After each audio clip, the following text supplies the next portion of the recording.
پس عزیزان محترم، اب ہم یہاں پر امام علی نقی علیہ السلام کے ایک اور معجزے کی طرف آپ کی توجہ کو مبذول کروانا چاہیں گے، اور اس کو توجہ سے سنیے گا۔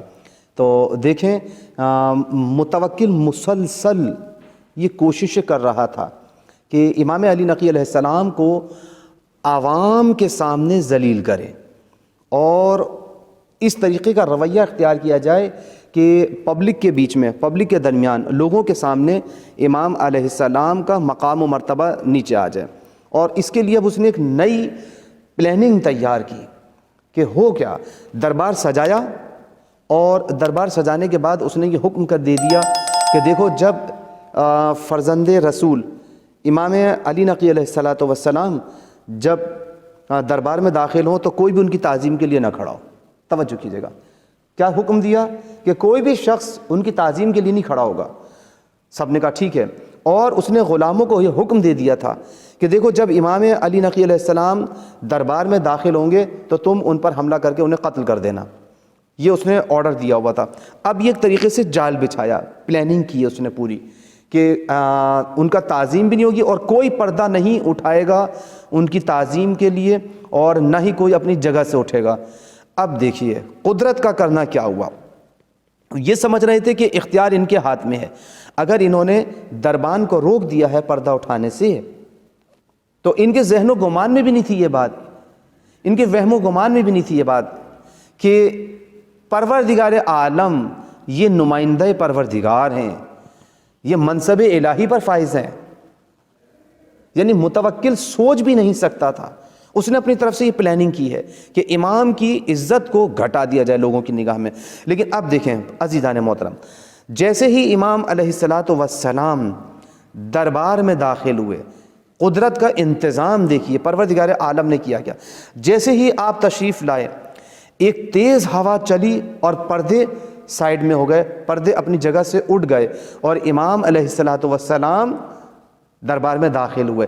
جیسے ہی امام علیہ السلام دربار میں داخل ہوئے تو دیکھیں ایک ہی موقع پر یہ پہلا معجزہ ہوا کہ ہوا چلی، اور ہوا چلی ہے تو اس انداز سے چلی ہے کہ پردوں کو اٹھا دیا اس نے، یعنی اتنی ہوا چلی ہے کہ پردے دور دور تک ہٹ گئے، اور امام کے لیے راستہ بن گیا۔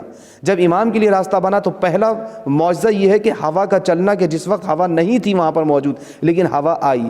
دوسرا معجزہ امام علیہ السلام کے لیے پروردگار عالم نے یہ دکھایا کہ ہوا کسی اور بھی رخ پہ چل سکتی تھی، لیکن آپ یہ دیکھیں کہ ہوا کا رخ اس طرف ہے کہ جہاں پردے پڑے ہوئے ہیں، اور امام علیہ السلام کو اندر دربار کی طرف جانا ہے۔ پردے ہٹے ہیں، یہ دوسرا معجزہ۔ امام علیہ السلام داخل ہوئے،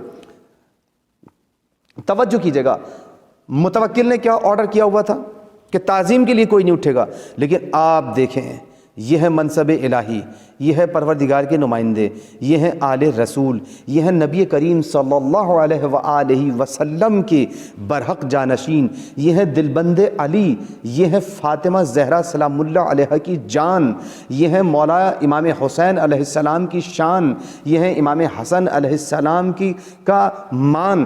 تو کیوں نہ پروردگار عالم ان کے لیے، کہ جو پروردگار عالم کی شریعت کو بچائے ہوئے ہیں، پروردگار عالم ان کی عظمت کو، دنیا گھٹانا چاہتی ہے، پروردگار عالم دنیا کے سامنے ان کی عظمتوں کو دکھانا چاہتا ہے۔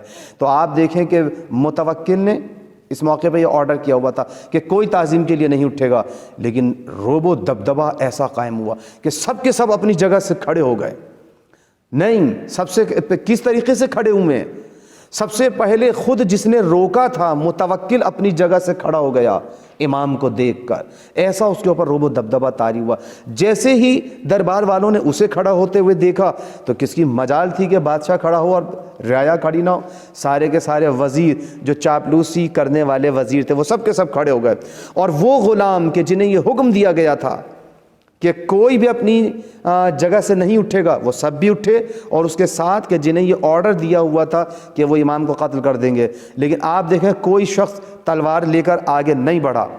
جب امام علیہ السلام تشریف لے گئے تو متوکل نے مخاطب ہو کر کہا، بھائی تم سب کے سب کیوں کھڑے ہو گئے تھے؟ تو سب نے کہا کہ بادشاہ سلامت، جب آپ کھڑے ہو گئے، جو آپ نے کیا وہی ہم نے کیا۔ آپ کھڑے ہو گئے تو اس لیے ہم بھی کھڑے ہو گئے، آپ کو کھڑے ہوتے دیکھا ہم بھی کھڑے ہو گئے۔ تو اور پھر کہا کہ تمہیں کیا حکم دیا تھا کہ جب امام علی نقی علیہ السلام آئیں گے تو تمہیں انہیں قتل کرنا ہے۔ کہنے لگے کہ خدا کی قسم، ہم جیسے ہی امام علیہ السلام دربار میں داخل ہوئے تو ہم نے دیکھا کہ ایک شمشیر بکف شجاع ترین انسان ان کے ساتھ ساتھ ان کے آگے آگے چل رہا ہے، اور اس نے ہمیں سب کو اس بات کی طرف اشارہ کیا اور روکا کہ خبردار اگر کسی ایک فرد واحد نے بھی قدم آگے بڑھایا تو سب کی جانیں یہیں پر ختم ہو جائیں گی، کوئی آگے بڑھنے کی کسی کو ضرورت نہیں ہے۔ بس ہم نے اپنی آنکھوں سے یہ منظر دیکھا، اس لیے ہم سب کے سب رک گئے۔ تو آپ نے دیکھا کہ پروردگار عالم نے کس طریقے سے ان کا لوہا منوایا، ان کی عزت کروائی۔ دربار میں متوکل نے ان کو ذلیل کرنے کی کوشش کی، لیکن پروردگار عالم نے اسی سجے ہوئے دربار میں اپنے ہادی برحق، اپنے ولی برحق، اپنے منصب الہی پر فائز ہستی کو کس طرح سے عزت عنایت کی ہے۔ پس پر عزیزان محترم، پروردگار عالم ہر موقع پر یہ چیز دکھا دیتا ہے۔ اللہم صلی علی محمد و آل محمد۔